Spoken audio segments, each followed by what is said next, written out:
Good afternoon, good evening, wherever you are, and welcome to Focus on Liberia, Liberian Studies Association Scholar Hour. Right? You know the drill. You listen, you ask questions, you call in, and we have a very fruitful discussion. So the Liberian Studies Association is a nonprofit scholarly organization that provides a means for effective cooperation among persons interested in furthering research in all scholarly disciplines on topics relevant to the Republic of Liberia. The conference in April 2026 will be held at the University of Massachusetts Amherst, where some of us know it very well. So I'm your host, Jackie Sayegh, and we are pleased and honored today to have as our guest Mr. Donald Cassell. Hi, Donald. Hi, Jackie. It's good to be here with you. Okay. Mr. Cassell directs Sagamore Institute's Africa portfolio. He oversaw the development of the Indiana Africa Connections Project, which is a database of over 250 Hoosier organizations with ties to Africa. Additionally, he serves as the host of Sagamore's Fellows Program. Before coming to Sagamore, Mr. Cassell spent 20 years working as an architect in Indianapolis.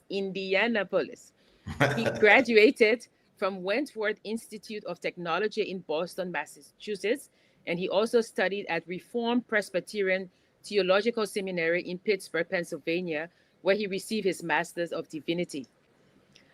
He is a member of the American Institute of Architects and Construction Specification Institute. A native of Liberia, Mr. Cassell works, and I quote, to encourage and nurture Liberia's growth and development through scholarship, conversation, and action with the hope of strengthening civil society and business investment in Liberia. End of quote. We have the privilege today of speaking to him about his views on national development, about the book he edited, and which I have been advertising. So you guys purchase the book. It's called National Development as an Aesthetic Project. It's a policy collection. And we are going to discuss it today. We're going to talk to him as he analyzes the challenges and he poses possibilities of governance, social change, and national identity in Liberia. We'll be delving into these. So join us and let's get the ball rolling. So we are very grateful that you've joined us with your busy schedule. And we say welcome again to you, Donald. Thank you, Jackie. There's one small little, thank you for that good introduction. Small little correction here. I'm a Okay. part of the Africa portfolio, but director for the Liberian initiative at the Africa portfolio at the Okay. Sagamore Okay. Institute. Yes. Thank you for correcting me. And also a member, a long-standing member of the Liberian Studies Association. So you Yes. guys join the association. Yes. Yes. So It's a good uh, association.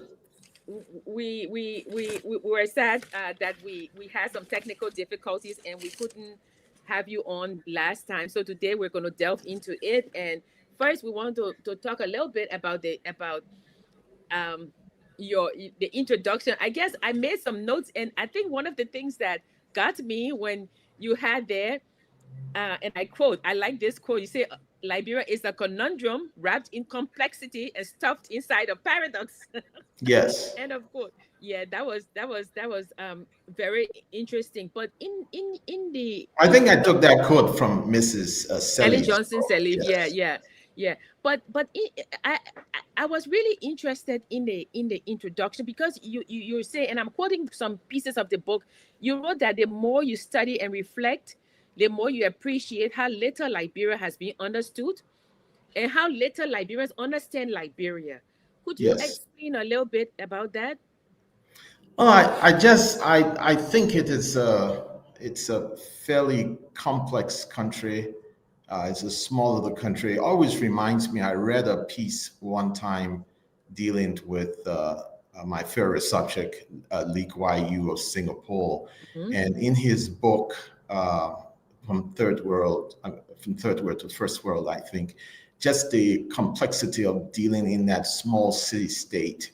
That one of the journalists who wrote on it said that it's always a good caution for thinkers going to a country, east or west, to be a bit more reserved in how they make decisions, what the conclusions are, because even that small little city state, when you read the politics in it, it is so complicated. And I felt that way about, say, my own upbringing. And I know some people have said, well, you cannot, it's too personal and you cannot bring your own upbringing into this. But I think it can, in fact, happen. My own upbringing and the complications of that, my family life, the fact that I am from the repatriate class of people, part of my family directly from there, Broville, and some people who helped to start the country. But then I noticed my family also have a direct, very active relationship with another line of my bloodline that is right within the heart of Bum County, Mangibi County area, with an old ancestral village that we have reasons to believe is older than the Republic of Liberia itself, which I hope one of these days or somebody else can dig into that, finding out how old it is when they were established and things like that. And I found out that that's not necessarily only a truism with me as a Liberian, but I find it to be a whole lot of people. I mean, I notice even relatives of mine, my grandmother on my paternal side, the complications of those relationships, even going into La Cote d'Ivoire. And then even when you read, what was I reading recently? Yes, I was reading, which on my next book, I reading something about my grandfather. He wrote a little biographical sketch.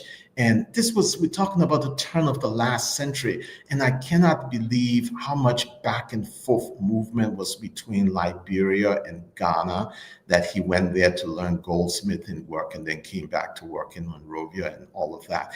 And these are the kinds of things that I see, all the permeations and interconnections of people, that when I see that, I'm impressed with truly how complicated and complex Liberia as a society is. It's basically a complex place. And I think to simplify it is to miss a whole lot, is to flatten it.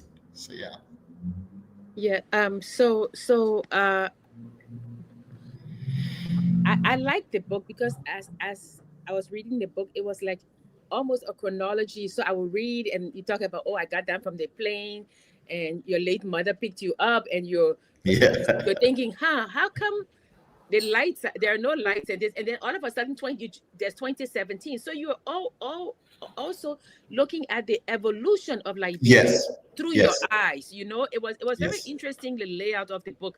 When I started to read, I said, oh, this is a journal, but no, it's not. It may Yeah. be a personal reflection, but it's also a lens through which we see Liberia evolving as a Yes. nation. So I really like how you set up the book. So all of these different chapters that you have, you decided to put it together.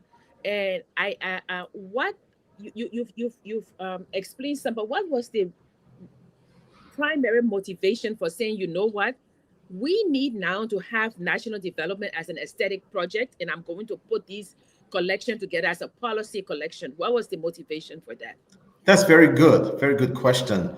I guess the most I can say is that aesthetics, in some respect, involve philosophy and religion and theology and literature and all those kinds of things like that. And I wanted to say that um, that there is there's I think one book written, one of the books that I use quite a bit, called Walking with the Poor.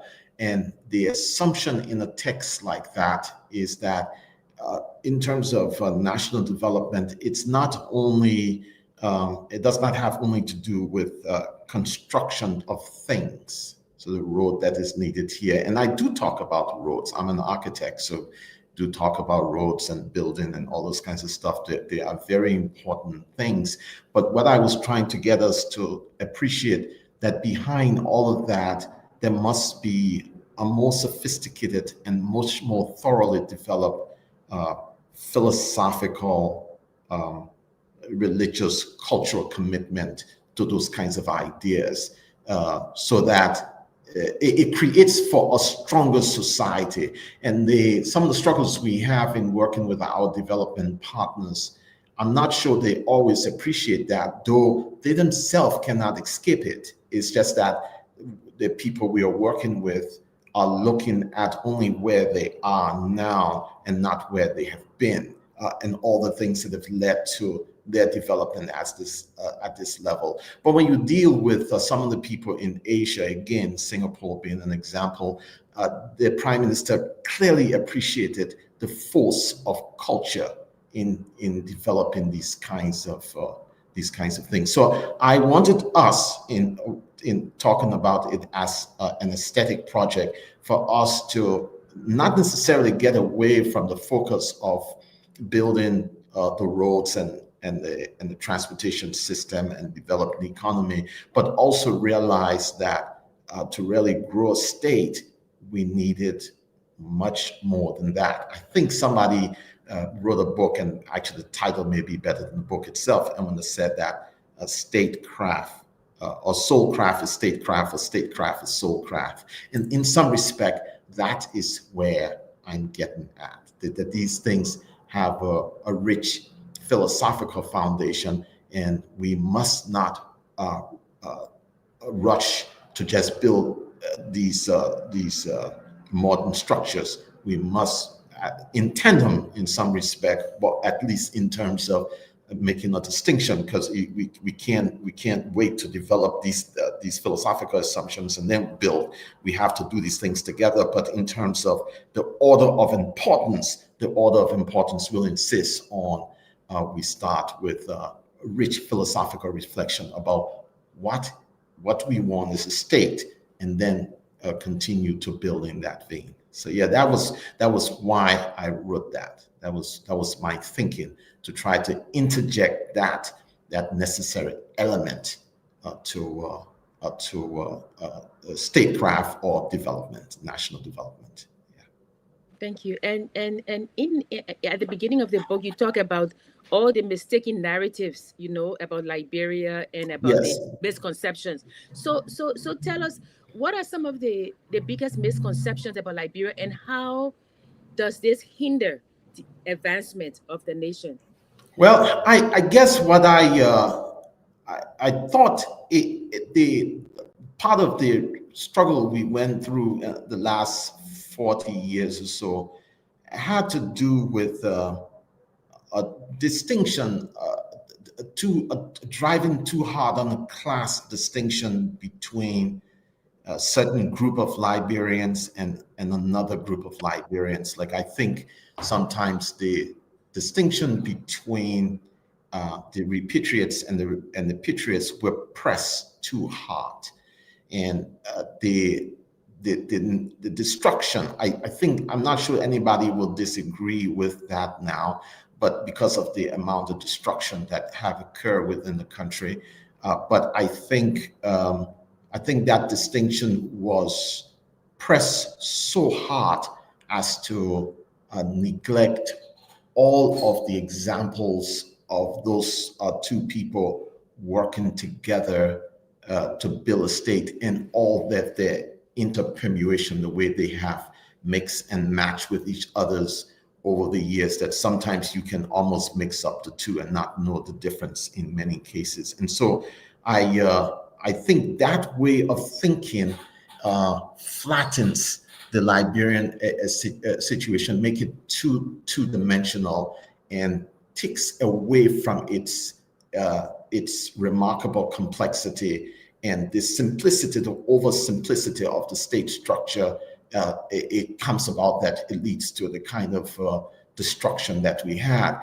I do think that there were some outside influence. I'm not saying that is entirely so, because I think Liberians are responsible for their own problems. But nevertheless, the Marxist dialectic concerning class distinctions and bourgeois and proletariat and all those kinds of stuff, I'm not sure how much it was fully comprehended even by the Liberian thinkers. And I don't think the application of it to Liberia could be was hurtful in many ways. At the same time, I don't think it's necessarily only an outside idea. Liberian people, you like those things because you wanted those things to happen, because you had all kinds of other interests that you wanted to happen, and so you brought those ideas up. It gave you the kind of tools you needed to analyze the society. At the same time, what we saying is that almost everywhere else where those ideas was applied, it always turned out to be very violent. It always turned out to be very bloody. I mean, even China to get where it is, it had to significantly tweak those ideas in order to bring it where it is. So that's my thinking, is that I don't think that kind of understanding of Liberia is helpful, because it's not conciliatory. Even if there is something genuinely in error about the republic, I'm not sure that going about it that way actually solves anything. If there's a problem, the only thing you can possibly do is exaggerate or worsen the problem. It's not moving toward a conciliation, something that will sort of attempt to heal the republic and bring people together. So that was my thinking about. And I think the ideas when I was growing up in 1970s, I did not see that. I mean, I still remember, I told you about my family background, but I still remember one guy who knew that background quite well, and I think was of the same ethnic background. I still remember him calling me aside. I was in high school, to talk with me, because he thought I was thinking in a certain way, and he wanted me to understand who I was from, the emphasis on my ancestral village and ancestral path. And he wanted me to understand that. And remarkably, for whatever reason, the way my family brought us up in the house, always dealing with our relatives from the interior coming back and forth. It was never, I didn't do, I knew of some things that happened in the past, especially to my grandfather. Yet I don't remember my family. In fact, the guy did tell me some insulting things that happened to my grandfather.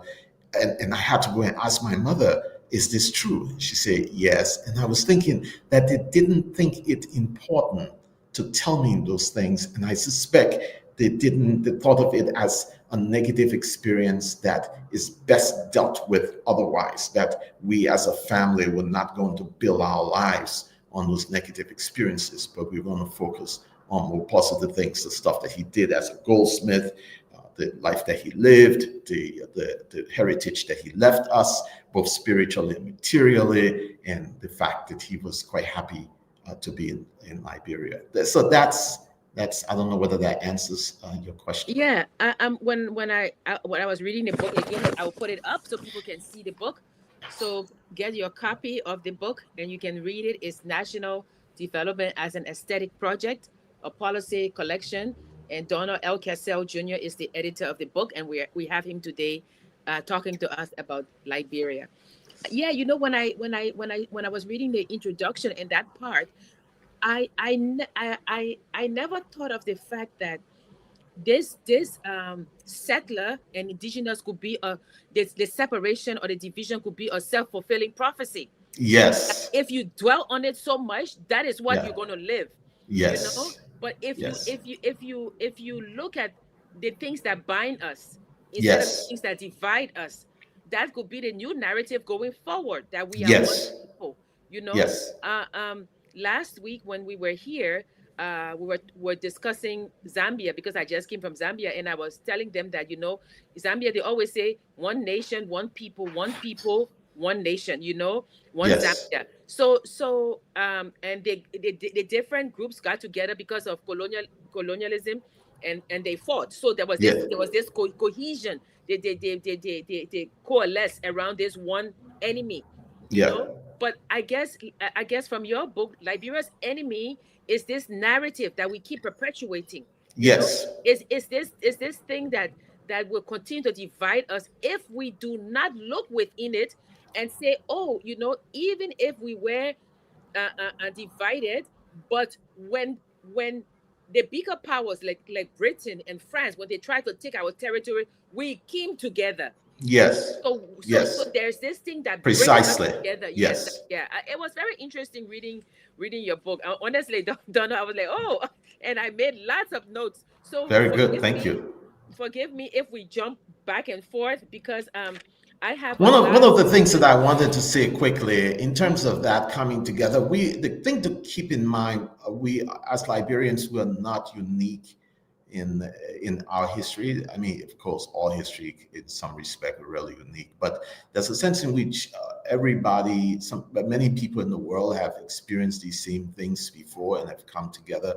I was thinking, even as you brought up Britain, I don't know whether people appreciate it, but Britain itself, with the Norsemen coming after it was mostly settled by the Anglo-Saxons, and the amount of fighting that happened. One of their great kings, they call Alfred the Great. I mean, those Norsemen displaced him and did all kinds of stuff, but he managed to regroup, came back stronger, and pushed them far back enough that he gained a whole lot of respect from them, but then went ahead to negotiate how they could live together going forward, and they did. And that's I think that's to their great accomplishment that they were able to settle their difficulties well enough that they could come together and form a single state. And that happens quite a bit around the world. There's no reason for us to perpetuate, and because now we know that other people have been able to successfully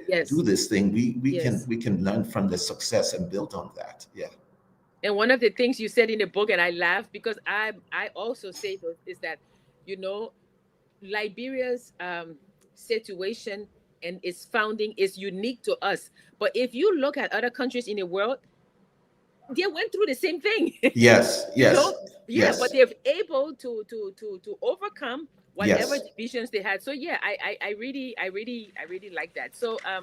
So moving forward now, we're going to talk about, so there's so many things in a book, and I have so many things here. But I think to help our viewers and to move along, we're going to put things in compartments. So we have questions on governance and social change. Yes. We have personal reflections and hopes, moral identity and values, and then we have other policies around the world that can help us, like with Lee Kuan Yew, Yes. and things like that. So maybe we should start first with what, governance, or do you want us to start with moral identity and values? And anywhere you want to start, Okay, Jackie, I hope I'm helpful. with the macro, and then we move to the micro. Let's start with governance and social change. Yes. Okay, so we talk. You talk a lot about Lee Kuan Yew, and you said that that the way he had of moving his country to this miracle, right? Yes. This miracle country now, right? So Yes. And I'm gonna get some quotes from your book. Like, for example, one of the quotes: "Our society is well ordered so that everyone can enjoy freedom." That's one. Yes. Right? Yes. So yes. when I read that, I thought about Amartya Sen, right? Development as freedom. Yes. Right? Yes. Yes. Amartya Sen. Yes. Yeah. So Amartya Sen said development is not just about economic growth. It Yes. is also about expansion of individual freedoms, moving beyond economic indicators to focusing on people's capabilities and having the agency to live their lives. End of quote. Yes. Right? So to put it simply, if you have a choice, that is also development. So for example, if I go in a store to buy and there's only bread. Yes.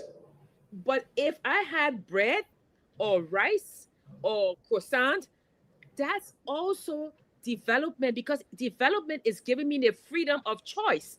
I have Yes. other things to choose from, right? So Amartya Sen is saying that, okay, then we have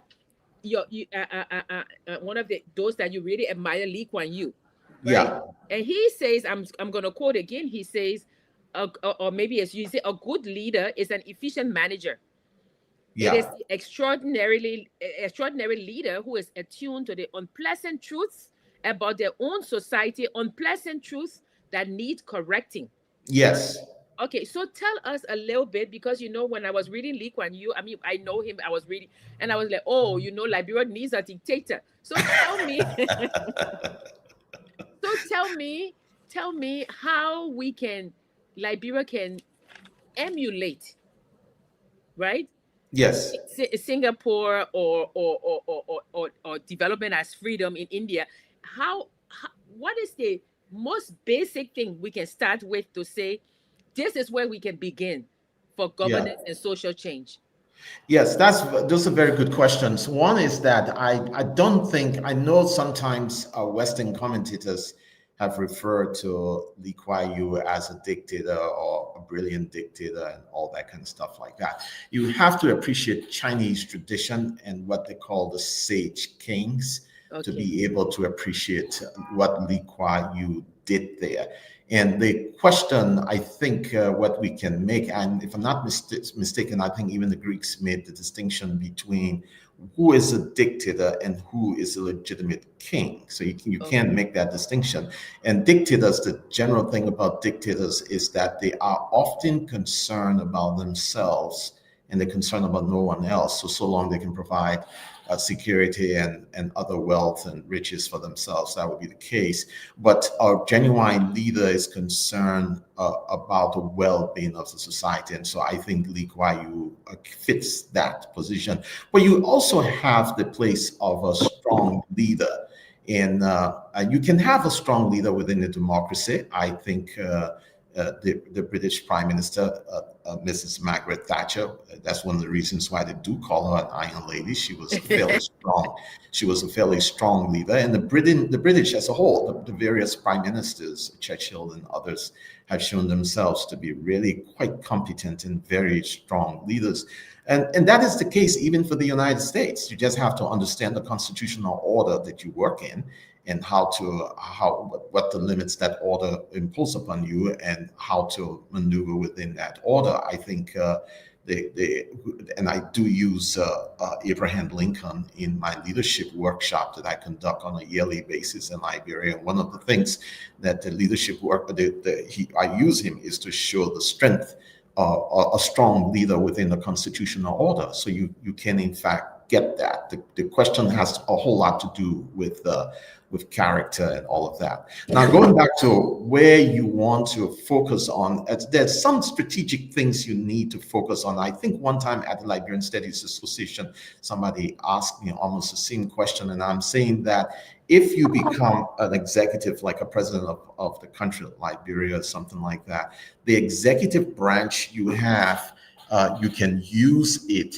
as an example. So maybe you don't have as much influence with the legislative or maybe even the judiciary, or you can influence them, but you do not, that's not the spheres of your strength, but you can do things within that executive branch that can make it a major operation. And sometimes you can say, well, itself, it may be too big, but there are other things you can do. You can focus on, say, just the mansion itself and the nature of your staff around you, how that is ordered. And so you got pretty much a good control of that, and you can start building very, very carefully. In terms of general overall policy, I think you have to focus on education. You have to focus on education as a very strategic policy. Though the more I study these things, and I will link it up, but I would say that security is primary within the state. And Lee Kuan Yew and the others, because he said that he couldn't talk about developing the economy and schools and all of that until the state was in fact secure. And when you get the state insecure, then you can talk about that. And I would say through good education training, not only sort of a bland secular thing that you might get from a typical Western secular democracy, but go behind that. Think about their great thinkers, their great leaders, their great presidents, and really draw out of it, plus what has happened within Liberia's own history, within Africa and other parts of the world. Drawing out of that, I think you can secure the state more by developing a well-educated class of people and deepening the culture so that it's not a thin layer, so that if you kill 1 or 2 persons, you take control of the country, but it's a thick layer. You have to go through many ranks to be able to master and dominate the country. And so you see the policy of security is closely aligned with the policy of education, because I think both of them almost one. You want a strong state, you have a very well-educated population. And I'm not talking, again, just about the basic sort of scientific education, as important as that is. I'm talking about cultural and philosophical commitments, religious convictions about why you're here, why you're doing what you're doing, that kind of stuff like that. So yeah. And we discussed that when we talked about, that sometimes people see educated people in our country and they're the worst behaved, you Yeah. know. And so we discussed that before to say, when we talk about education, we're talking about the complete person, the Yes. making of a person. You can be literate, you can be literate with your degrees, but Yes. to conduct yourself as a person who is educated, you know, Yes. who has self-discipline, who has good values and morals, Yes. who treats everybody equally, and who conducts themselves as a role model that others want to follow. Precisely. So yeah, so I think that when people talk about education, they push back from a lot of people is that, oh, I know this man, he's educated, but look how he's acting, you Yeah. know. But that just shows you that he's literate, you know. Yes. So Yes. Lee Kuan Yew, the way he has it, he says, and I'm quoting, he said, I want to preserve the discipline and moral and social values, right? So um, he says, I fear we are losing something. The traditional moral values of our students was being eroded by increasing exposure to Western media. But he Yes. he he was able to create this order Yes. in his society that says to you, you will be punished for whatever transgression you have, but we will make an orderly society. And that society, it may be that we may have to discipline you if you step out of line, but so be it. Yes. The survival of the state is paramount. Yes, Oh, yes, they did. Yes, they absolutized that the survival of the state, and I think they themselves determined that they were going to be an example of what they were talking about. yes, So once you determine that even I am not beyond these things, and I'm going to be committed to it, so much so that other people can judge me on it, then the thing become very, very strong in the consciousness of the people. Yes, so that's what they did. Yeah. okay. So I'm sorry, I'm really interested in this. I just, like so when I started to read your book, I started to read a lot. I mean, I had read about Lee Kuan Yew, but then I started to read, like, he talked about Singapore is committed to the singular quest for intellectual and moral excellence. Yes. He talks about all of these things. So for me, I find that our country, Liberia, it's that this quest for order, this quest for identity, as you will, is more and more going to, oh, my ethnic group, Yeah. as opposed to the country. People say, oh, I'm from Nimba, I'm from Lofa, Yeah. I got Lofa Association, I got Nimba Association. In the United States, we have the Yeah. diaspora, so but there is no, where are you from? I'm Liberian. Yes. So how from your work that you've done with all of these different groups, especially the Asian model, how would you advise civic groups or the president or I guess ministries to be able to kind of change this narrative so that people like the Zambians say one Zambia, one Liberia, one people, instead of Yes. saying, oh, me, I don't have time for Liberia, I know I'm from Nimba. How, Yeah. how can we go about doing that? Well, I do think the national government could prove very helpful in this. Of course, we ourselves can do what we can. Like I'm sort of reluctant to refer to necessarily where I'm from, and so to Mm-hmm. speak. So the work that I've done in Liberia, in Nimba, though I've been confronted by family and relatives why I'm there, and they have been They almost think, in some respect, that I've abandoned something because I didn't work in Bong or Montserrat, but Nimba.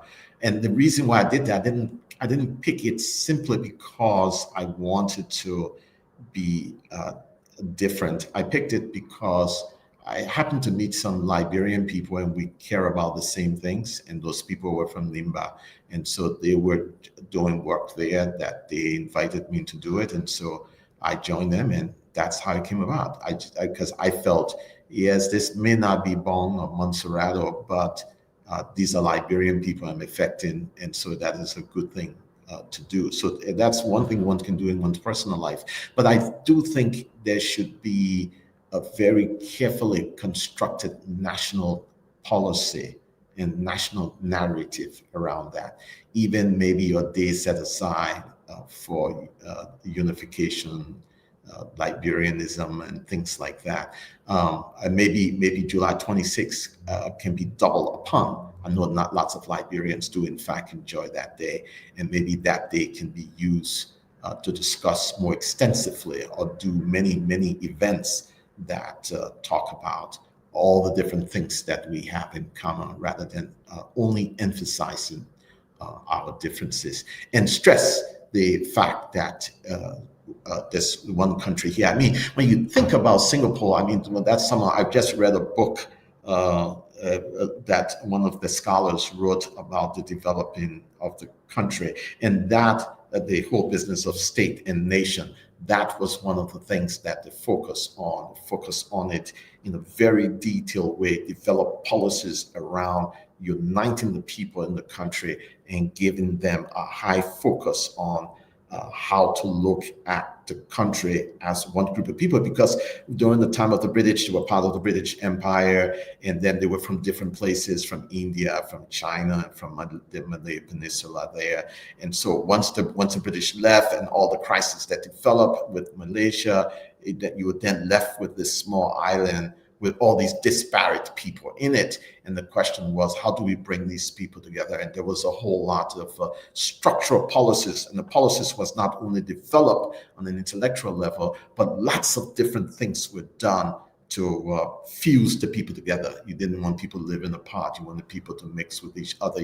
There was a whole lot of things. And so I think we, not necessarily copying it, but emulating it, can think of lots of different things that we could do besides crafting a fairly good policy, but in terms of implementation, things that we could do to constantly pull Liberians together more and more and more. So yes, one thing I think would be helpful is people marry each other more back and forth, which is really, in some respect, that was what was happening quite a bit in the First Republic.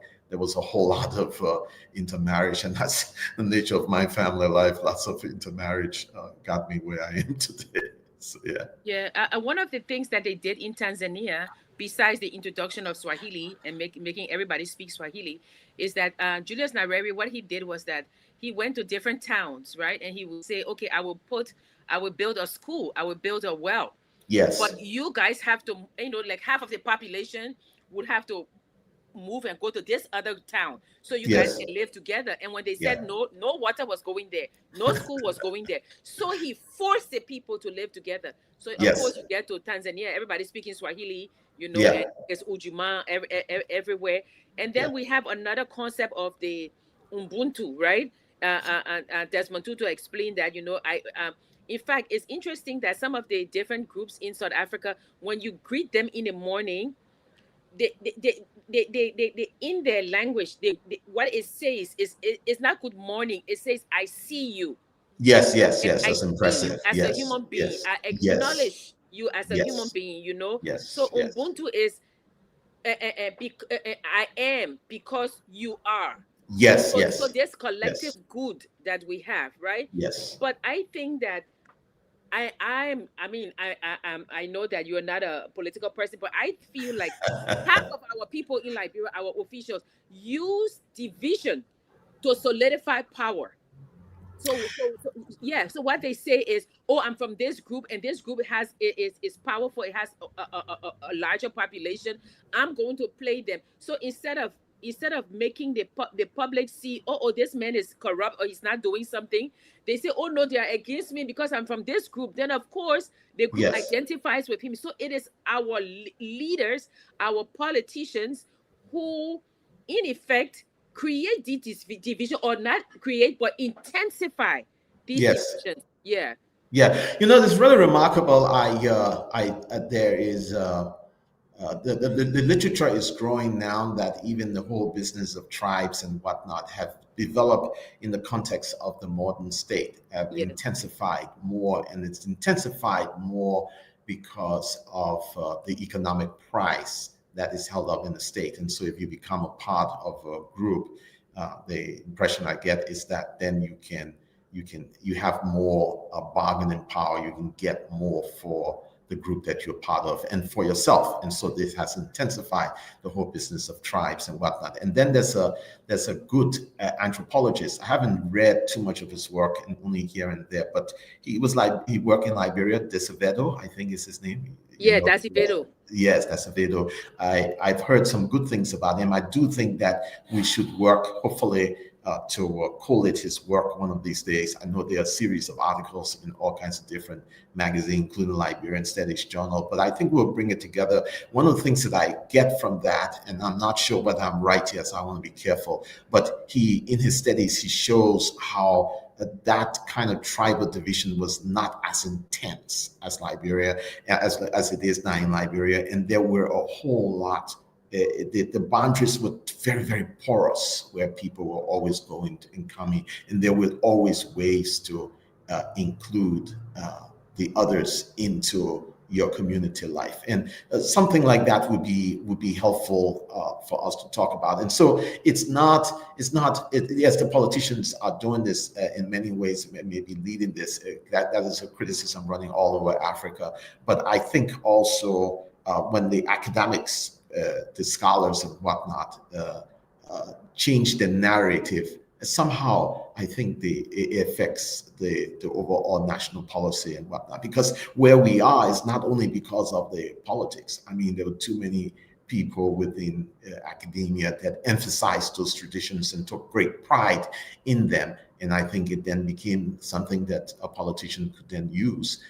And so I think if we begin to change that narrative, it's probable, and I'm hopeful, that you can also then bring in other things where people will not be focusing so much on the tribes like that, but on maybe the region or the state itself. Why, and there will be other reasons to try to bring development to the country and whatnot, because of the oneness of the people rather than your specific tribal group, so to speak. I think is something that I need to think more carefully about. Yeah.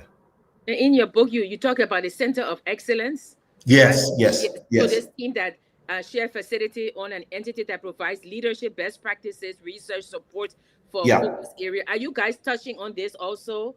It's just that it takes a whole lot of resources to make that happen, not only in terms of money, but in terms of scholars and other technical professionals. But that is where we need to go. So, for instance, the question about the tribal influence and how it developed, and reading Desavedo's work, it would be very good if we had a think tank that a group of scholars dedicated to that, and then after studying the whole thing thoroughly, come back and say to us, this is what we found, and then we can all begin to talk about, if this is what we found, what are some of the best practices out there to deal with this problem.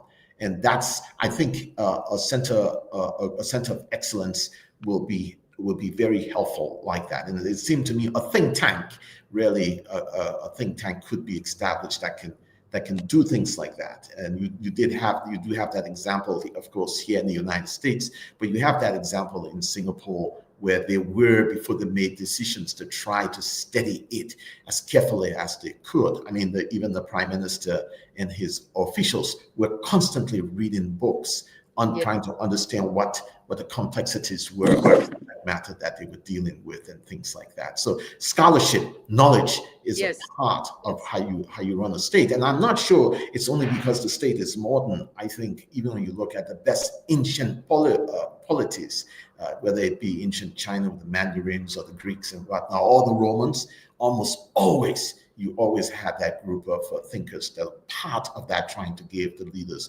good counsel as to how to manage the state. So yeah. Yeah, I tell people all the time. In fact, when we were last on, I was talking about Amartya Sen and Lee Kuan Yew, talking Yeah. about Chinese leaders, and somebody wrote in the comments, "Oh, this woman, she's always reading all the people who are tyrants and dictators," And I said, "Look, you have to read both sides, you know." Yes. And I Yes. remember growing up how we used to go to the Cultural Foundation. There was this cultivation of knowledge. Yes. My father, he had the National Bookstore between Carey and Macklin Streets, and I Yes. worked for him from the time I was little, and all I was doing was just reading and reading, and so Excellent. this Yes. cultivation of knowledge, should Yes. be sustained in Liberia. Okay, so Yes. we are moving a little bit now from that. We're going to move a little bit now to moral identity and values, right? Yeah. So Okay. I'm going to come again to your book that says, quoting, societal development is driven by culture, values, attitudes, beliefs, and assumptions prevalent among a people. And then it says Liberia's culture is the chief obstacles to Liberia's development. Yeah. Yeah. So explain to us what that means. Oh, You put me on the spot. okay. Let me. No, no, no. I'll try. I will try Okay. that. But let's see if we can do that. Okay. One of the things that I in my leadership workshop, what I often say to them is that the you get most people get the leaders they deserve. So Yes. if you have the leaders that emphasize on our differences and doing all kinds of corrupt things, etc., oftentimes um, the society out of which they have come from have taught them these things. And Yes. so the thing that I always try to get um, uh, my participants, the students in the workshop, to appreciate is that I don't want them to be pointing fingers up at the government or the leaders. I want them to look in their own hearts considerably and see who they are and what they have done to contribute to the mess that we have. And then, if they can begin to correct that, then when you become a well cultivated person and you create a well cultivated society, you will get that sort of leader that you want. And so, really, the argument starts with you. At the same time, though, the great president from the Czech Republic, Václav Havel, that I use his book also. He says he agrees with that argument entirely, but his experience of the decadence of communism in his part of the world was that a leader can also lead the people. So you can. It is true that maybe the people, and in the case of Singapore, you see that clearly. People are discouraged. They are all over the place, and whatnot. And you get this figure who has all these Christian ideas about excellence and whatnot, and he leads them into in that direction. And you can see that. So the leader. The Václav Havel say he doesn't see. He couldn't determine how you could separate. It seemed like a seeming paradox. People get the leader that they want, but then also the leader create the people that he has, so to speak. And he didn't see how you can get beyond that. But in terms of the specifics of your question, is that I'm saying that since the man or the woman is a microcosm of the world, we need to start there. And once you can start there with a great degree of moral clarity, it should begin to impact his family, her family. It should begin to impact the community that they are part of, and in time it will impact the entire state. Now, you cannot wait until these things happen, but they must happen in some respects simultaneously. But in terms of the category of what comes first, so to speak, just making that distinction on a series, even though everything is happening at the same time, so to speak. You got to start there with the individual and his thinking, hard thinking, who they understand themselves to be in the world, and then that really impacts the world for good or evil. So I'm going to read some quotes from two quotes from your book that I found really fascinating. The first one, on page 62, it says, "Core." I'm quoting: "Core values are not changed overnight, merely by exposure to a different culture. yes, Yes, new values must be adapted insofar as they bring about superior performance in a society and help it survive." yes, End of quote. That's one. The yeah, second one, it says there is a link between values and progress. Development is a function of history and culture, right? So these core values that are not changed overnight, new values must be adapted insofar as they bring about superior performance in a society and help it survive. In yes, our society in Liberia, the adoption of new things, of new values or whatever, I see it, and I could be wrong, I see it as whatever makes me survive, whatever I need to get by. And yes, there's this slippery slope. I mean, I think James is following this thing on Facebook where someone called the other person stupid. And then you have this gang of women and men, women who surprised me, who I thought were role models, saying, well, stupid is not really a bad word, you know? Yet these are the same people who will be so annoyed if you call them stupid, but yeah, because of a friend, or because they're able to look the other way, they are able to define morality or values on their own terms, yes, as long as it fits them, you know. yes, And Lee Kuan Yew said that the state must act as a teacher to its yes, yes, subjects. You know, yeah, the state must act as a teacher. And you're yes, saying that not only the state, but it comes within the people. Yet we have people, educated people, who are able to twist, I guess, what doesn't suit them to fit their narrative. So, yes. my question to you, Dono, is what is Liberia's moral society? How do you define morality in the Liberian context? You know, what is it? Because if we are adapting new values, okay, this is one. How do you define morality in the Liberian context? Yes, But then the second part, you know, like people say, oh, so and so, and I say to people, you know, when you come from Liberia, you have a foundation. My foundation is never shaken.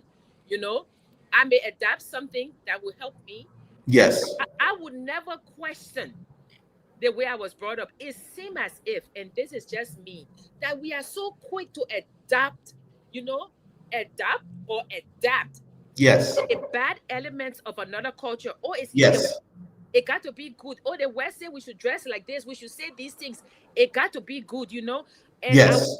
so how are we bridging this gap in Liberia of having these core values that are being influenced by other values and by people who should know better, but are bastardizing Yes. morality? What is the moral society in Liberia, and what role can the person and the society play in that?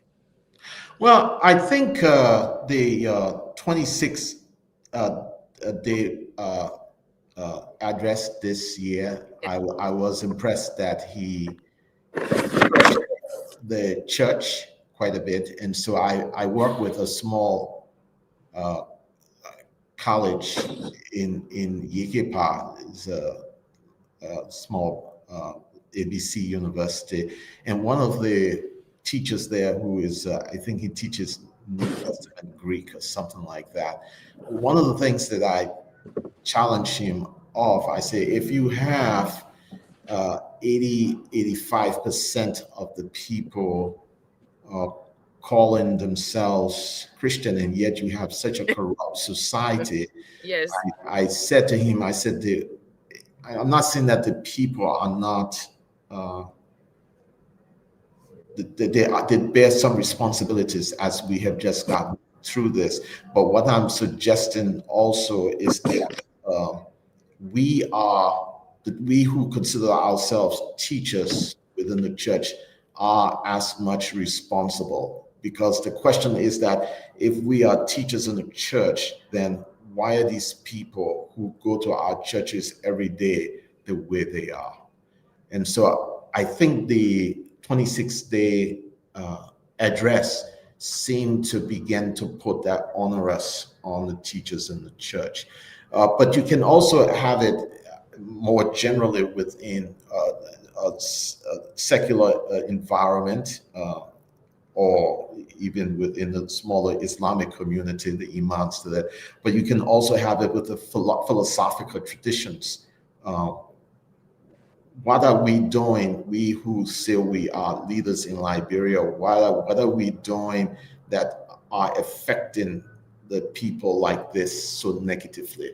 And I don't want to only go to the state to point finger at the state, though the state, especially in the Lee Kuan Yew context, in the Asian context, look at the state in a very important way. And I think it's reasonable. I mean, there's some disagreements here and there, but it's reasonable to see the state as a significant moral agent, because it's supposed to preserve justice. And so it has to deal with morality and those kinds of stuff like that. So we can see that. So the state does have a responsibility, but I think the church has a responsibility. And I think we, the scholars and people who are teachers, academics, and whatnot, have a tremendous responsibility in developing that. We see it's not present because I would challenge whether it's sufficiently present with us in the society. That's why the broad society is not present up there, because it may not be a part of our teaching. Also, that's part of the issue also. So yes, so the responsibility is really on the teachers. The way the Chinese sage Confucius saw it, it really put a whole lot of bearing on the teachers, leaders, that we, Jackie, we are responsible. It's not the society out there, it's what we are doing. We have led these people to this point, and we need to lead them out of that degradation and loss. So. Okay. So maybe, James, do you want to chime in? Do you have anything to say? James, I cannot hear you. You need to put on. Okay. Yeah, so just He's got stuck again. Yeah, he got Sorry. stuck. Okay. He's operating from Liberia, right? Yes, he's operating from Liberia. We need can to. you hear me? Yeah, I can hear me? you now. You got stuck for a moment there, James. But yes, I can hear you now. We need to do more work with our infrastructure. Definitely. Okay. So just a question, maybe like you talk about, Madam Jackie talk about the issue of cultivating that culture within us. You know, she talked about when she was growing up, her father had a, I think, bookstore where she used normally go to read, you know, and do some research and things. So I'm reflecting on, you know, our present day where there are not many stores like that in Liberia. How can we integrate, like, you know, a system of reading to, you know, to help Liberian youth to be, you know, more research focused, and um people who are passionate about reading books and different, you know, works of people who have passed and great people in the world or in our country. How can we integrate that into our school system? Because nowadays a lot of people don't find interest in reading books. You know, they rather go on Facebook, on Instagram, and other social media platforms, you know, to use much of the time, you know, when they are less busy and things. So how can we cultivate that culture and bring it back into our system, especially the schools, that students will be able to use that less busy time to read more instead of just doing nothing? Well, that's a very good question. I would say I think we can actually sit down around the table with policymakers and have a robust discussion of how we can do that, how it can be integrated within the school system with amongst the teachers, etc. But for right now, with me, I like the leadership workshop that I conduct on a yearly basis. It's really quite small. It's only about 15 persons that I let into the workshop every year, and we have a reading curriculum. So it's kind of like a little bit of a boot camp, especially if to take it seriously, where people go through and read a whole lot. And I'm hoping that even though it's only for about a month or so that we're doing that, that is nevertheless something that introduced them to the what you can gain from meaningful books, from really good books. I think, Jackie, I will encourage you because you are the literary person. I've seen some of your presentation. I've liked it quite a bit. Is to see if we can go to Liberia on a yearly basis. And I know, being a part of a great university that you are, there's lots of resources, and say during the summer period, stay there and spend about 6 weeks, a month or so, where you go over a close reading of maybe one or two great pieces of literature. Say whatever you think is very good in the time that will really instruct, and bring in a few students. It may be no more than 30 or 15 like I take. I don't take more than 15, though I've been encouraged to see if I can increase that number now, maybe to 20 persons. But you can do that on a yearly basis, and you just throw the seeds out there. You don't know where these students will go with this thing. And so I think that's where we need to start with now, and to start that kind of teaching, spend time with them. Most of the time, or every time I teach a class, whether it's even in the United States or in Liberia, that is what I have them do. We read, in the process, we read many books, and then write papers and take an exam. But and I think that kind of approach will allow people to appreciate the importance of study. I also like to point out that study is a spiritual discipline. So it's not, Liberian people talk about praying and all those kinds of stuff. It's easy to get them to appreciate that part of it. But I try to also push them to understand that it is, these are spiritual disciplines. So the discipline of steady reading, being more acquainted with the world, etc. That's part of one's spiritual development and growth, reading these great books. And I think that can encourage them for them to know that it's just not a good thing to do, but it's actually contributing to you morally and spiritually in a deep and meaningful way that affects the outcome of your life, and affects your community, and affects the entire state structure. Yeah, James, you have to cultivate reading. In the United States, in some areas, like when my kids were going to school, they would take one study period and they would say, no cell phone, nothing, you just read.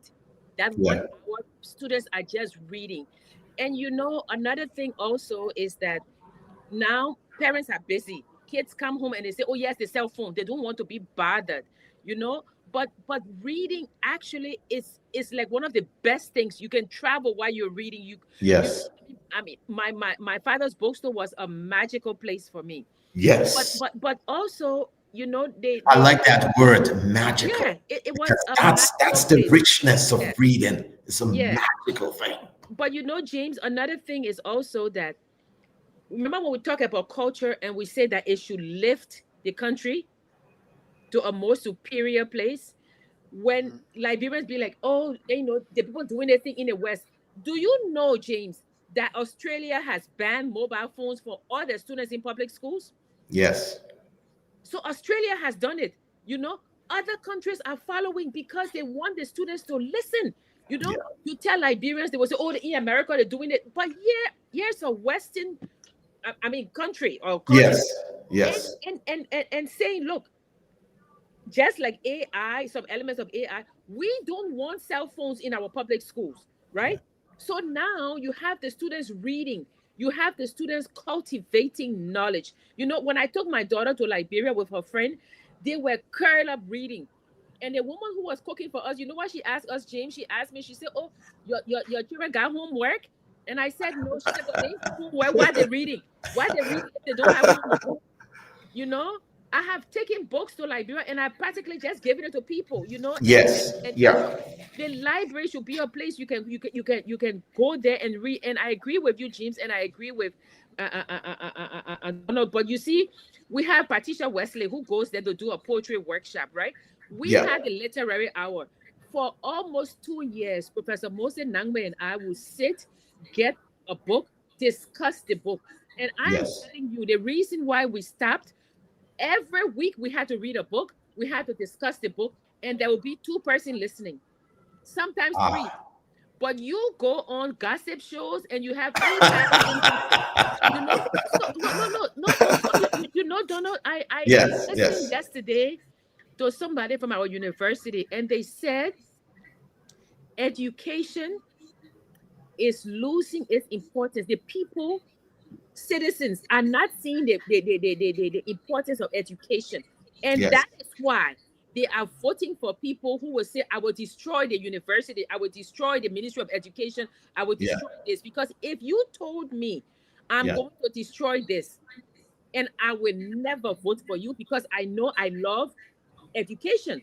But Yes. if Yes.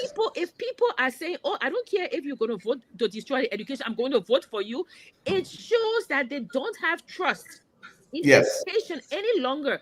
And when I say trust, I mean trust in education as a way to propel themselves upward, right? Yes. And the The thing. reason that they Yes. don't do that is because in our country, and James can back me on this, you see people who are uneducated or are barely literate getting jobs that educated people should get. So now, if I am educated, if James put his feet in cold water every night to study, if James have to beg for data to study, and then James graduate, and James see a man who he knows who went to school and stopped in fifth grade and he know anything, and you give him job, why would James even think that education will move him forward?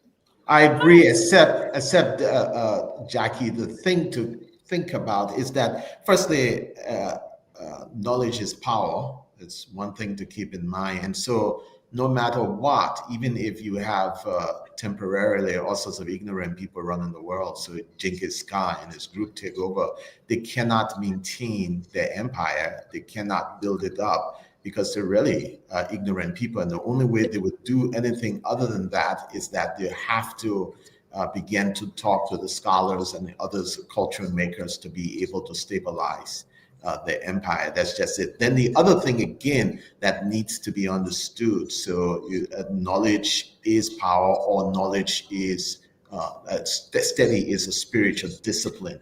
If it's a spiritual discipline, then James, even though James does not get the job that he wants or that he knows should come to him because he is better educated than have a college degree than the man who stopped in fifth grade, he will still continue. He will not be discouraged because he knows that it has a value that transcends that job.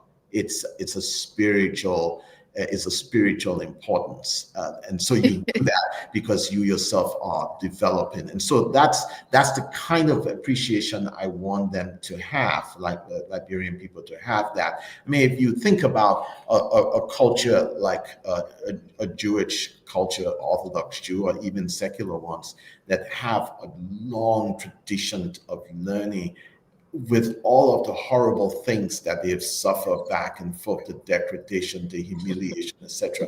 Yet there is no backing away from steady. That tells you that steady is not dependent upon your place. And then you wait.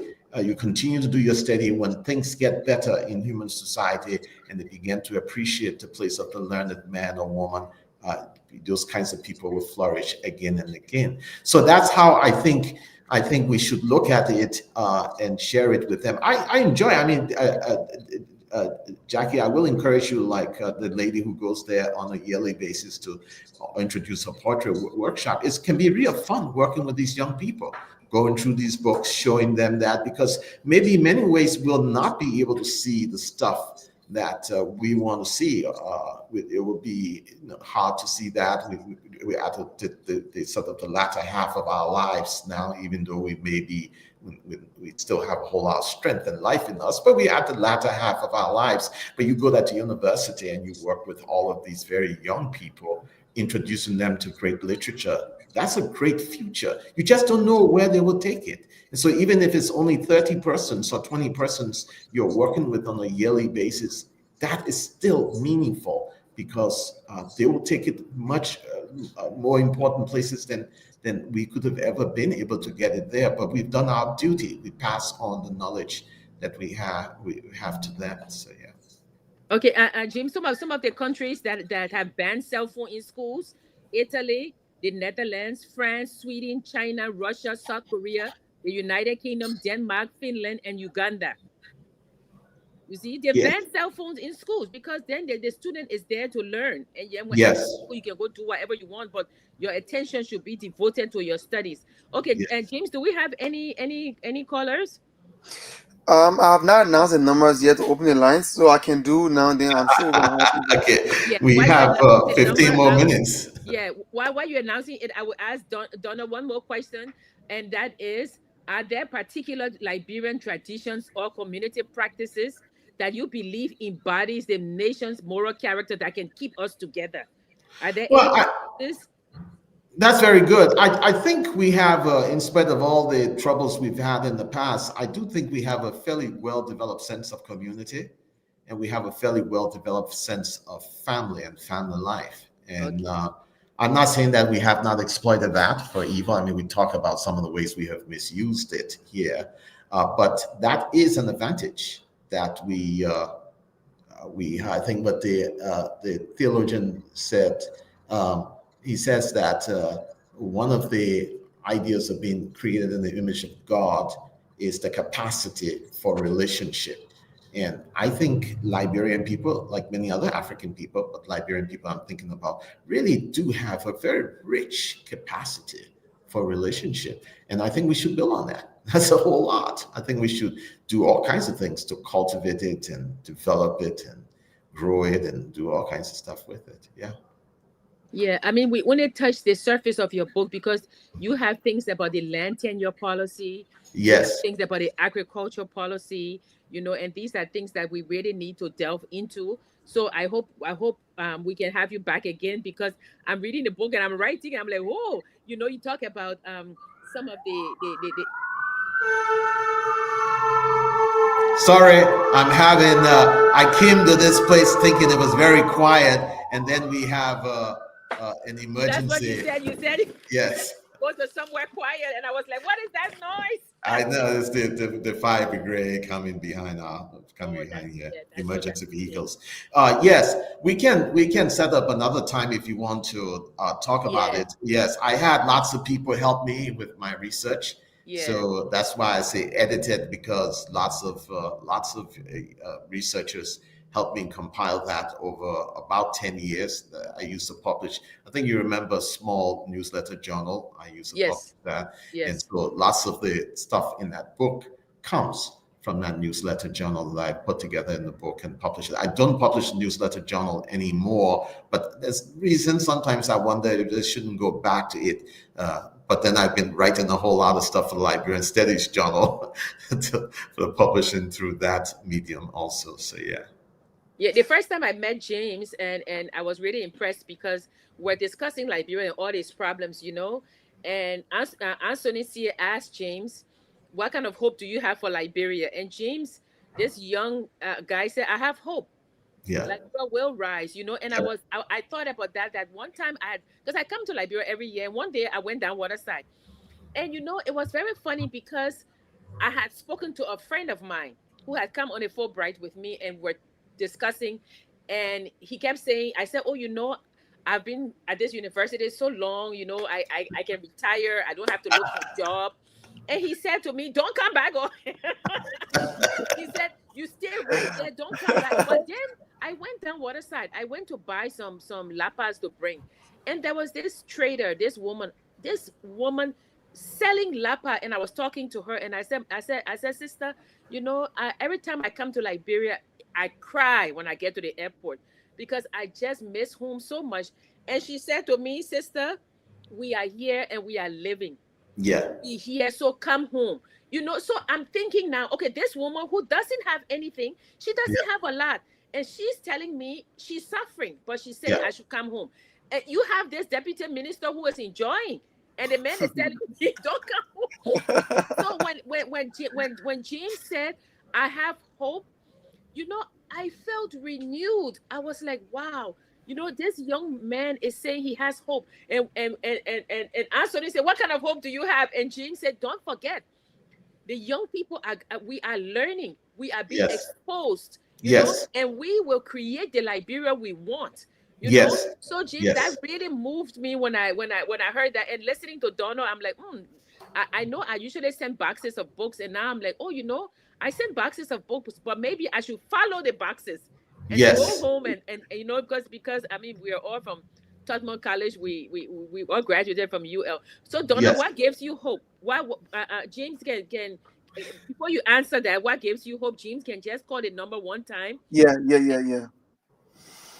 so the numbers are 07779599590 07795908881871670 07779599590 07779599590 0881871871670 are the numbers to call and make your input on the program today.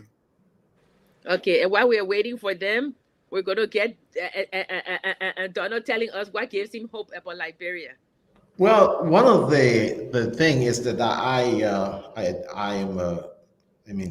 was taught theology, and I take that there's a fundamental assumption that I make concerning that. In some respect, it's what some theologians would call the ground of being. What are the major fundamental philosophical religious assumptions you make? And the Christian church sees, I think they call it the theological virtues as faith, hope, and love. So we have So somebody take it. yeah.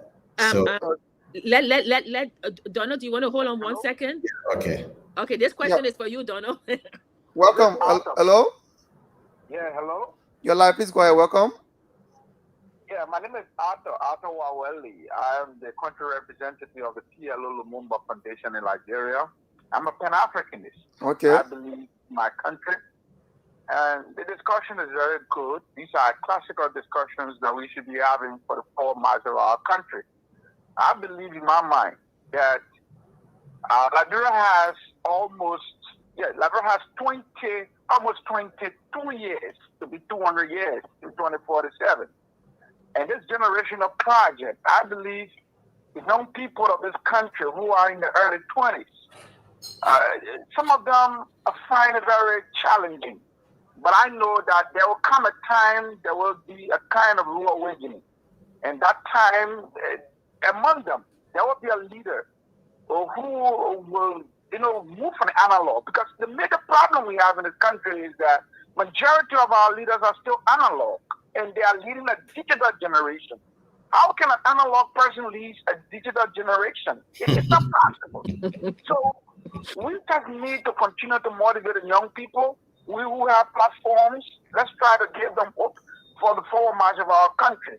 Regardless of all, I can say, even the CDC and the Unity Party will lead this country for 30 years. After that 30 years, I can tell you there will be a new generation that will come out and look for a leader that will take this country forward. I really admire the conversation.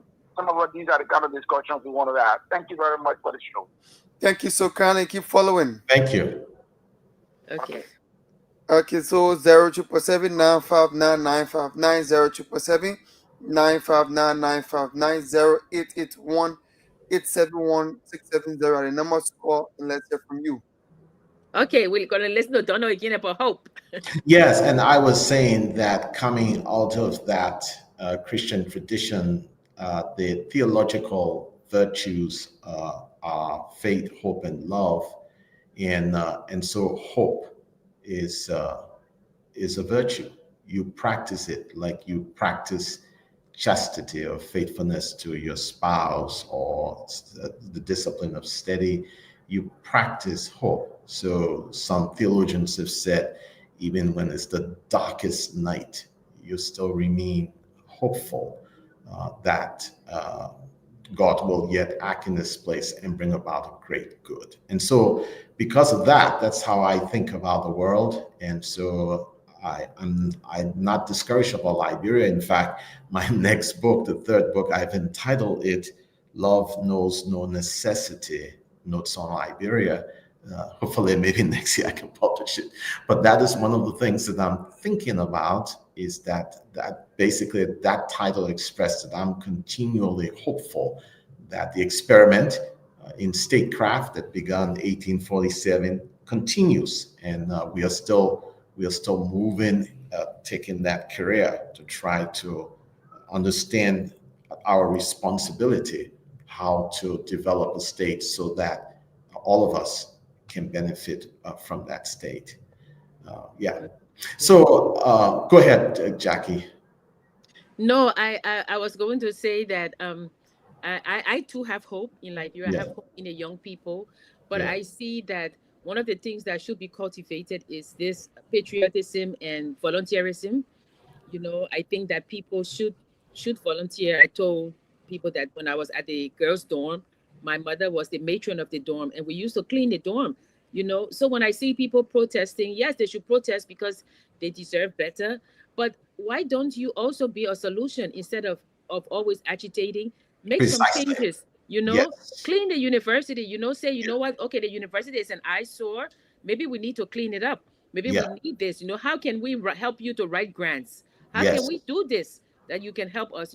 I mean, this civic, even here, when my kids were in school, I was the president of the PTA. We used to have garage sales. We yes, raise money, bake sales to take yes, the kids on trips. yes, Yeah. If my kids, when they were younger, they wanted something. I mean, not something big. They had to work for it, wash dishes, do something. I'm not giving you money for free. yeah, So you have to develop this. And one of the things that they have in Ghana is this service, right? A national service, right? yeah, The, yeah, and when students apply to the university here, I didn't know about that, and they would say to me, "Oh yeah, all my documents. I'm waiting for my national service document. And I don't have my degree. The yeah, government will not give you your degree until you volunteer for 2 years, so and so. So that would help. I can hear people murmuring, why should we work for the government for free? It's not for free. yeah, In Zambia, the teachers go to school free. And then when they're done, they have to work 2 years in a rural area to yes, teach the yes, students. We yes, have to find, like you say, alternative strategies to move our country forward. We cannot keep doing this because we don't want to change Liberia. We want to transform Liberia. yes, And the yes, only way we can transform it is to push everybody willingly or unwillingly to yeah, move this country forward. Yeah, yeah. James, you have You another. know, Yeah. there's somebody else on because I wanted to say something to Yeah, yeah. Jackie. Go ahead. Nobody yet. Jackie, I wanted to say that literary hour that you and Professor Nangbe started there, I really think the way those kinds of things would work is it would be good, say, if you were to negotiate with the University of Liberia or with some of the colleges there, Stella Maria or something like that, or have a relationship with a professor locally, and then you say, this is going to be an integral part of maybe extracurricular development or Yeah. part of the class or Yeah. something, and that they have to come and listen to it, then you will get an audience. And I Yeah. think that is a good way to do that. And so what I'm trying to say is that I don't know whether guys should cut it off. I know you did that now, but I think you should go back, but just try to structure it in a way so that you have an audience, and you have an audience at all times. Yeah, and the Singaporean model, I feel that the country itself, the government has to be a teacher. They Yes, have to help because, like for me, I tell people and my friends when they come there, like, what do you mean? I mean, James, for the past 5 years, I don't have a television. you know and I can have 50 channels watching any movie I want. I have yes, Netflix and Hulu, and I'm done. I don't have television, so when I go home, if I don't want to put Netflix on, I don't have to put Netflix on. I read, yes, I go to bed, yeah, and that's it. and yeah, and that also from the fact that, remember when we were growing up, we had television from 6 o'clock. When you go to 9 o'clock, the national anthem come, we're done. I remember Yeah, that. yeah. So I agree with you that you know, the literary hour was really close to our hearts. We would read and discuss, you know, and it was just that people were not listening. You run from work, you come home all through that week, you're reading book as well as your work, and you come and you're discussing, and people come on and it's like two. And then you go Yeah. to somebody say, oh, this girl insulting this other girl. You get there, there's 3,000 viewers. You're like, what? Yes, yes. It's not. I know what you're saying, and I'm thinking that I really would like you guys to restart that. Just make sure that you're clearly tied with an institution in Liberia, so that it's a part of their curriculum where the students have to listen to this on a weekly basis, take notes, and this become. That's that way you would be able to reach lots of people, because those students would then tell their friends and other stuff like that about it. Yeah. Yeah, and when you were speaking about the lack of education, how education is a force, what came through my mind was this proverb I read. It said, and James, you will like this. It says, uh, "Good luck visits a fool, but it never sits down with him." You know. And I was thinking, but then I said, you know, Prof, Donna, it's very easy to say education is a force for good, education is powerful. But when you're talking to a student who is hungry, a student who has no books, a student who has to walk from University of Liberia all the way to Peaceway Red Light because no money, you know, sometimes those values go on the side because they have to compromise some of their values because they need to survive. You know, Yes. I remember Kofi Annan saying that in his book. He said the most dangerous person in the world is a young man who cannot feed his family.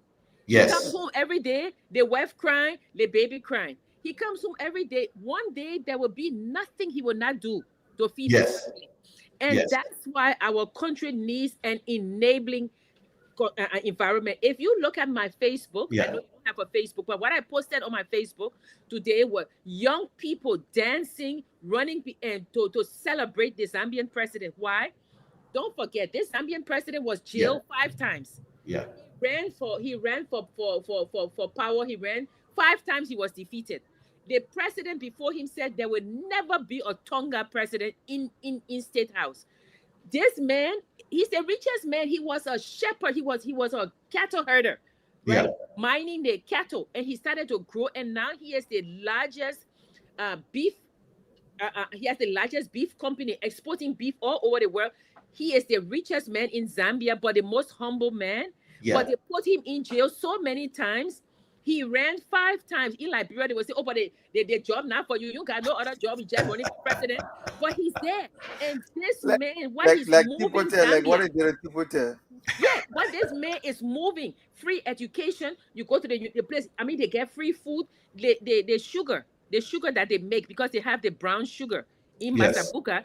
What they have done, James, is to take the sugar and they put vitamin D. They infuse vitamin D in the sugar. So the kids who are eating the lunches and using the sugar, they are getting the vitamins, you know. So this man has moved Zambia, so the people were rejoicing. But I agree, you know, this policy that Donald is talking about, that the strong state as a Yeah. teacher will Yes. set Yes. the standard. I firmly believe in that. You know, I firmly Yes. Yes. believe in that. I know that, you know, I was laughing because I finally met somebody from Bhutan. I've never met anybody from Bhutan. One of the Humphrey Fellows is from Bhutan. And when we were speaking, you know what they do, James, in Bhutan? They are developing, but Donald knows this, so Donald's laughing. Besides the GDP, do you know what they have in Bhutan? Mhm. They have the gross national happiness. Yep.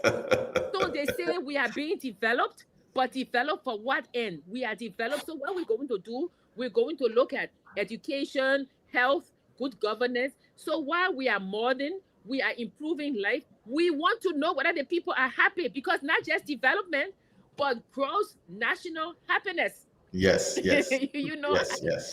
I've never heard of that. I was like, Yes. wow. Well, it's a Buddhist state, at least heavily influenced by Buddhism. So those kinds Okay. of more philosophical questions. Well, we must give America a place, though. If the what's his name, Jefferson did put that as one of the important things for people to pursue was happiness. Yeah. He didn't mean it in a frivolous sort of way. I think he came closest to the way the people in Bhutan would understand happiness, which is a more meaningful way of life and whatnot. I also wanted to deal with that hunger thing that you mentioned, which is very Yes. true. I was thinking about the statement of Christ that man shall not live by bread alone. And what that statement is not only that there is a word that you need to live to an intellectual or spiritual development, but the fact that the statement said that the man shall not live by bread alone, recognize bread as being important to the man's. Yes. Yes. So what you have is that I always say you can't the human beings are composite. So we do legitimately have these material needs. And so the Yeah. question is how to be able to meet that need without denying the spiritual need, which I think sometimes some people within the West wants to meet the material need, but not think well of the spiritual need. But we want to meet the material need as well as understanding there is a real spiritual and moral need also in the lives of people because we are composite. We're just not spirits or only flesh and blood, so to speak. Yeah. James, anybody, any caller? No, not yet. Let me Okay. announce the numbers again: zero Okay. triple seven 959 959 077959959 0881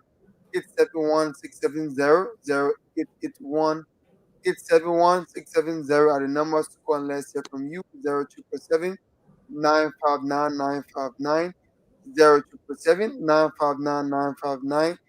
0881 are the numbers to call. So I just want to say something Yes. relating to Yes, go that ahead. volunteerism you talked about. So I will not call the organization name. Coming up as a very young man in high school, I volunteer with several NGOs, local NGOs and things. But I think one of the reasons why most young people do not try to venture into volunteerism for even government or NGOs is because of the way they are treated sometimes, right? So, assuming that you are involved into, let's say you have your NGO and then you're involved into maybe education, right? And you have these people volunteering helping you to do, you don't give them anything, they're not expecting anything from you. They do not ask you for anything, right? They just there do all the paperwork. Sometimes you help them to concept note, to transport themselves to and fro, and then all of those things they will do it. But then when the project finally materialize, and then you have other people that you have to employ, other people have other people to hire them, to implement this project after waiting for a grant or something. Then these very young people who you have been working with for over the time, right, volunteering for you, you will some of them will sideline these people, right? Their mindset is because when I grew up, I volunteered for 10 years or 15 years before I started to make $50. So it means if you're volunteering for me, you should pass through that same thing. Like you should make about 50 years, 10 years volunteering. Yes. Even if the money is there, you should just continue to volunteer because I went through the same thing. So sometimes I've seen young people who are passionate about volunteerism and they even want to work, they want to get the experience because in our country now, if you go anywhere, they ask you for 5 years experience in some kind of job or profession. And if you are just a college graduate, where are you going to get 5 year experience from? Except you volunteer with organizations. So that's what young people are doing. But sometimes the executive directors or the heads of these organizations or these agencies, the way they treat the people, it's almost like a politician. He will come to you during elections. He will say all the nice things to you. When I win, I'll do this. In fact, you'll be one of those who will be employed. And the moment he gets that position, he forgets the people who stood by him. So it's almost like the same thing. I'm not saying every one of them. I'm just saying a few of them that I know of. And my friends, and we have our little group, and we normally talk, have these conversations, and then they share their experiences with me. And it becomes so discouraging that you have to suffer over the years and just if you need help, and when the time for you to enjoy, for example, maybe you're working a project and then people come for you to benefit, people will tell you that you cannot benefit because you still volunteer, you're still learning, you should be patient, you should be humble. Imagine that you being sidelined and then people bring another person in from outside to do the job you can do, or you have been doing but volunteering. So I think that's one of the problems that young people don't want to volunteer like before. Right, but there are still people who want to volunteer though. But I'm just saying that these are some of the reasons why, if you see people do not want to volunteer, that's some of the reasons why they don't want to do it. Yes. Yes, that's see, Emmanuel. Oh yes, Emmanuel. One of my students just wrote that he was one of the alumni of the ISOCA Leadership Workshop. Thank you. Yes, very good. I'm happy to see that he's listening. Yeah, I agree with you, James. There are two ways to look at this. One is that I'm so sorry those young people went through that kind of situation. I think they were being exploited. That's sad. The other thing is that volunteerism is volunteerism. So if you are genuinely volunteering, then that's what you're doing, and you're doing it with no plan of result. So you're saying, I'm doing this and I'm just doing this, and wherever this goes, that's it. I think if not, you can make better arrangements with the people you're working with. You say to them, I will help you. It's like sometimes you have startup corporations where people are convinced of it, and they will the plan is promise either a job or promise or stocks in the startup corporation, so that when it ticks off, these arrangements have been made either verbally and perhaps better by a contract or some kind of written agreement. So once they take off, in fact, they bring you on. But if you start with volunteers, you need to ask yourself, why am I doing this? And if you're volunteering because you're hoping that you might get a break once that grant comes in, it's probably good to let them know that, so expectations are clear. Yeah, Okay. one of the things I always say is that if I'm to get a job in Liberia, which I'm not looking for, it will be, the minister of gender, but you add youth. That youth and sports. Why do we even have a ministry of sports? Make that an agency. You know, take that youth and put it to gender and give me that job, because our young people are being disenfranchised. We need to prepare our young people for the new era that's coming, the AI era. And I feel like every now and then we throw crumbs at the young people and we say, oh, and so I agree with the minister needs to look at it and say, how can we make these young people, citizens that volunteer, you know, and see the greatness in volunteering. Sometimes I go and Yes. see people just, yeah, the greatness in Yeah. helping your country be as little as the effort is helping your country. And that's Yes. so if anybody's listening, make me minister of youth. But I think, Jackie, you should write a good novel on some of your experiences. Take those experiences and put them into a wonderful story. It outlive you, and then Yeah. people will be talking about it, and it will be influencing those young people for generations to come. Yeah, I think so. So let's read some of the comments. There's one from Jimmy Eastman. He said, like, Africans see themselves as tribesmen. Sage Thompson said, brilliant discussion. Lee Kuan Yew book From Third World to First World is a brilliant read for all Liberians. Yes. Jimmy Eastman says, I am because we are. That's the Yes. Ubuntu method. He Yes. says, all right, they subscribe to these tribal differences, whereas many times they are more superficial than fundamental. And that's what Donald says. Yeah. Sage Thompson said, our leaders are a reflection of who we are as a people and a nation. He Yeah. goes on to say, one of the key factors that helped Singapore build national unity was its public housing policy. Yes. Yeah, okay. It So, did. so yeah, so he has a long thing so people can read it. Yes, yes, the public housing. He's quite right about Yeah. that. It was my only concern is that we need to look for a particular stuff in Liberia, because I'm not sure a public housing will work the same way in Liberia in building unity. That's why we all need to sit around the table and brainstorm what are some of the a strategic intervention that could really bring the country together significantly. But yes, he's quite right. The public housing did significantly contribute to the unity of the state.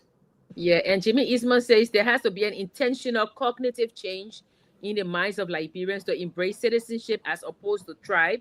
Wilton Keta say, hi, Donald. Nice seeing you on FOL and great work. And Wilton also wants the USA number. The USA number is there, but Dennis is not here, and I really don't know how to.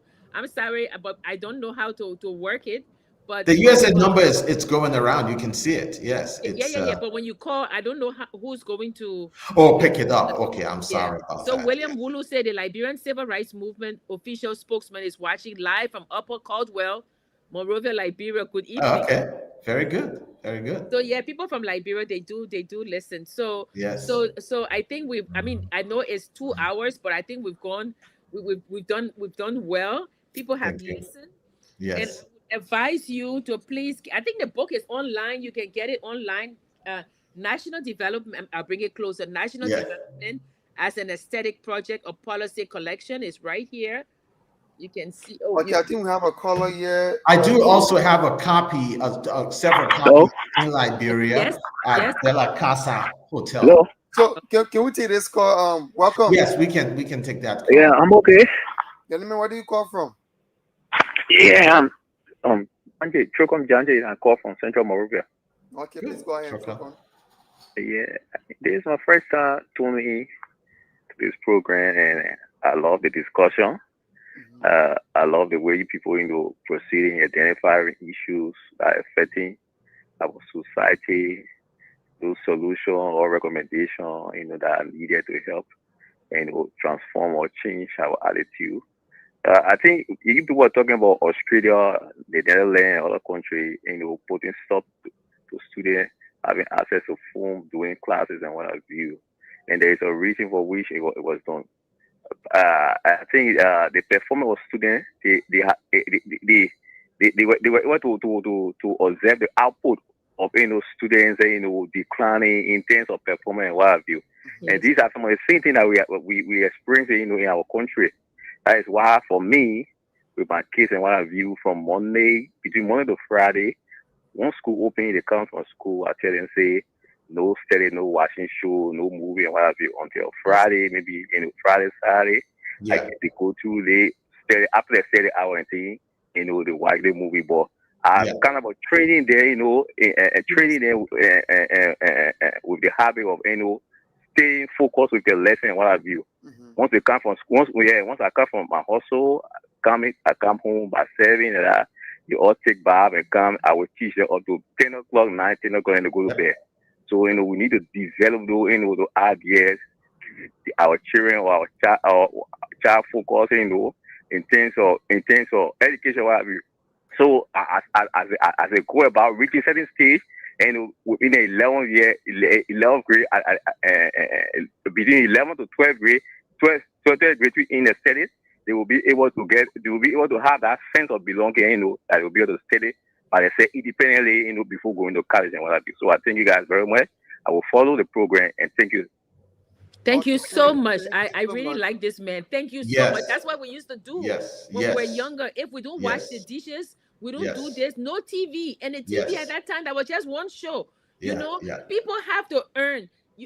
Young kids have to learn this policy of earning, something, because if they don't, they get in government job and they start stealing. They say, oh, but I'm entitled to this money. That's my money, So, Donna, what do you think? I really like what he said.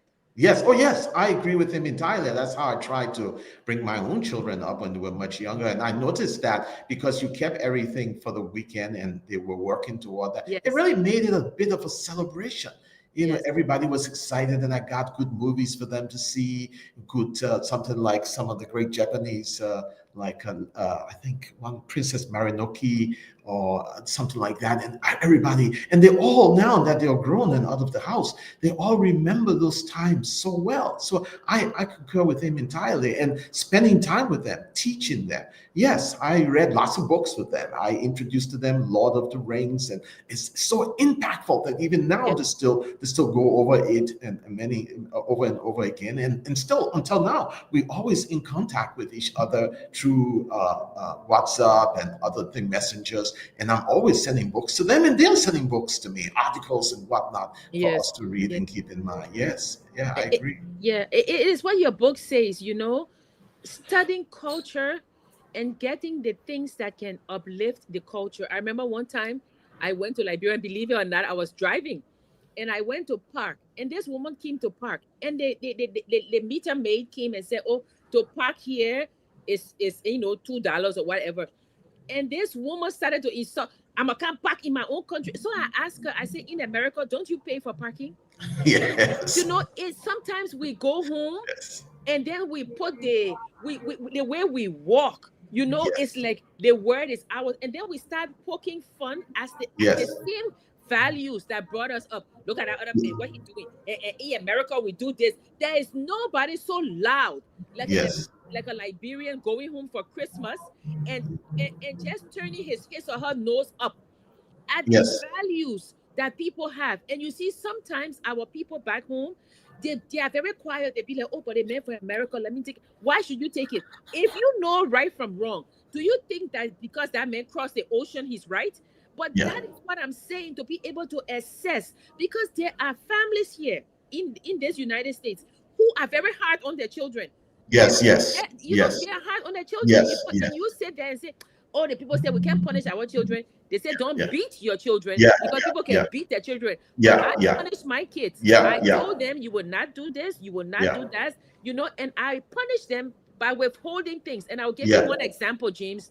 When we're little, when the people come to our great grandmother or Mama Point, my great grandmother will say to us, "You go outside, go play."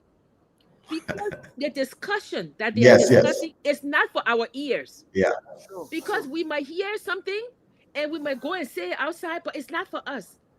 I go to my friend's houses here, Liberians. I'm sitting in the living room trying to chat with them. Their son sitting around the floor on his game boy. He's playing. And they are asking me personal questions. yes, Why would I want to tell you anything personal when you don't have the respect of privacy to yeah, say to your son, "Could you leave the room?" You know? yeah, yeah, yeah, Why would you not do that? Why do you think that because, okay, maybe the Americans do it, so it makes it okay for you? yeah, Why do you do that? Why do yeah, you think it's good that on a Sunday, Monday, Tuesday, the liquor shop is open? You sending yeah, your 10-year-old daughter to go buy liquor.